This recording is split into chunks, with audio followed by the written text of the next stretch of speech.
રામ રામ મિત્રો, નમસ્કાર દર્શકો। શું તમારા ગાલ કે જડબા પાસે ક્યારેય સોજો આવ્યો છે?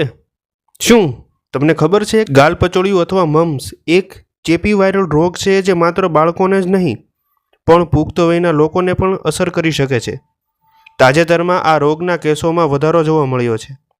તો ચાલો આજે જાણીએ આ રોગ શું છે, કેવી રીતે ફેલાય છે અને તેનાથી બચવા માટે શું કરવું જોઈએ। ગાળ પચોળિયું એક તીવ્ર ચેપી રોગ છે જે મિક્ઝોવાયરસ પરિવારના આરએનએ વાયરસ મિક્ઝોવાયરસ પેરોટાઇટિસ દ્વારા ફેલાય છે। આ વાયરસ ખાસ કરીને આપણી લાળ ગ્રંથિઓ સલાઇવરી ગ્લેન્ડને નિશાન બનાવે છે। તેમાં પણ મુખ્યત્વે પેરોટિડ ગ્લેન્ડને। આ ગ્રંથિ આપણા કાનની નીચે અને જડબાની પાછળ આવેલી છે। તેના ચેપથી પરુ વગરનો પીડાકારક સોજો આવે છે। આ રોગનો ફેલાવો ખૂબ જ સરળતાથી થાય છે રોગી વ્યક્તિના સીધા સંપર્કમાં આવવાથી, બિંદુ પ્રસારણ એટલે કે ડ્રોપલેટ ઇન્ફેક્શન દ્વારા, એટલે કે ચેપગ્રસ્ત વ્યક્તિની ખાંસી, છીંક કે બોલવાથી હવામાં ફેલાવેલા સૂક્ષ્મ ટીપા દ્વારા। સંક્રમણનો સ્ત્રોત માત્ર લાળ જ નહીં પણ લોહી, મૂત્ર, દૂધ અને મસ્તિષ્ક જળ એટલે કે સેરેબ્રલ સ્પાઇનલ ફ્લુઇડ પણ હોઈ શકે છે। સામાન્ય રીતે વાયરસના સંપર્કમાં આવ્યા પછી 2 થી 3 અઠવાડિયા એટલે કે સરેરાશ 18 દિવસમાં લક્ષણો દેખાય છે। લક્ષણો દેખાય તેના 4 થી 6 દિવસ અગાઉથી જ ચેપ ફેલાવાની શરૂઆત થઈ જાય છે। ગાલ પચોળિયાના લક્ષણોને હળવાશથી ન લેવા જોઈએ। શરૂઆતમાં મુખ્ય લક્ષણોમાં એક અથવા બંને પેરોટિડ ગ્લેન્ડમાં દુખાવો અને સોજો। આ સોજો 1 થી 2 અઠવાડિયામાં ધીમે ધીમે ઓછો થાય છે।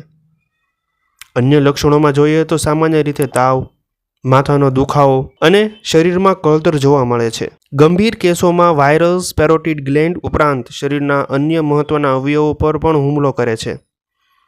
પુરુષોમાં વૃષણ ટેસ્ટિસમાં સોજો, સ્ત્રીઓમાં અંડાશયમાં સોજો અને સ્ત્રી પુરુષ બંનેમાં સ્વાદુપિંડમાં સોજો આવે છે। મમ્સ જો પુખ્ત વયે થાય કે ધ્યાન ન આપવામાં આવે તો ગંભીર ગૂંચવણો પેદા કરી શકે છે।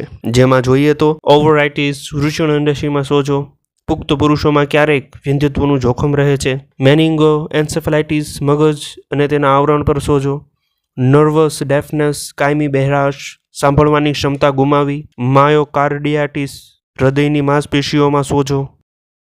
સૌથી મહત્વની વાત, ગાલ પચોળિયા માટે કોઈ ચોક્કસ એન્ટીવાયરલ દવા નથી। આ એક સ્વયંસીમિત રોગ છે। સારવાર મુખ્યત્વે લક્ષણોમાં રાહત આપવા પર કેન્દ્રિત હોય છે। સંપૂર્ણ આરામ, ડૉક્ટરની સલાહ મુજબ પીડાશામક દવાઓ, સોજા પર બરફનો શેક, નરમ આહાર લેવો અને પ્રવાહીનું પ્રમાણ વધારવું। રોગ થયા પછી સારવાર કરવા કરતાં રોગોને થતો અટકાવવો વધુ સારો છે અને ગાલ પચોળિયામાંથી બચાવવાનો શ્રેષ્ઠ અને સૌથી અસરકારક ઉપાય રસીકરણ। રસીકરણનું નામ જોઈએ તો MMR મિઝલ્સ, મમ્સ, રૂબેલા આ એક જીવંત રસી છે। આ રસીની અસરકારકતા રસીના ડોઝ લેવાથી લગભગ 95% લોકોમાં રોગ પ્રતિકારકતા શક્તિ ઉત્પન્ન થાય છે। આ રસી કોણે ન લેવી જોઈએ? સગર્ભા સ્ત્રીઓએ, જેઓ કોર્ટિકોસ્ટેરોઇડ જેવી ઇમ્યુનોસપ્રેસિવ સારવાર લઈ રહ્યા હોય, ગંભીરપણે બીમાર દર્દીઓ હોય। સારી સ્વચ્છતા પણ જરૂરી છે। વારંવાર હાથ ધોવા અને ખાંસી કે છીંક આવતી વખતે મોઢું ઢાંકવું। જો ચેપ લાગે તો બીજાને ન ફેલાય તે માટે આઇસોલેશન ખૂબ જ જરૂરી છે। યાદ રાખો, ગાલ પચોળિયું એક સામાન્ય વાયરલ રોગ હોવા છતાં તેની ગંભીર ગૂંચવણો જીવનભરની સમસ્યાઓ આપી શકે છે। તેથી સમયસર MMRની રસી લેવી, સ્વચ્છતા જાળવી અને લક્ષણો દેખાય તો તરત જ ડૉક્ટરનો સંપર્ક કરવો એ જ સાચો ઉપાય। તમને આ માહિતી કેવી લાગી?